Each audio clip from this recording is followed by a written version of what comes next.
If you're wondering if you will keep your character after early access ends in Path of Exile 2, first we need to explain how the leaks work in the game.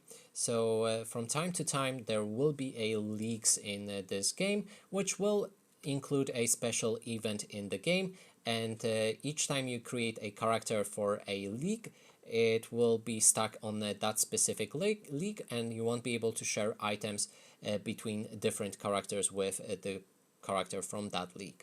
So now let's say that early access is kind of league on its own, which means when you go in, when the game is released and you want to play as another character, you won't be able to share items with the character from early access. And that is basically everything about if you keep your progress from early access. You keep your character, but you can't share anything from it with the released game characters.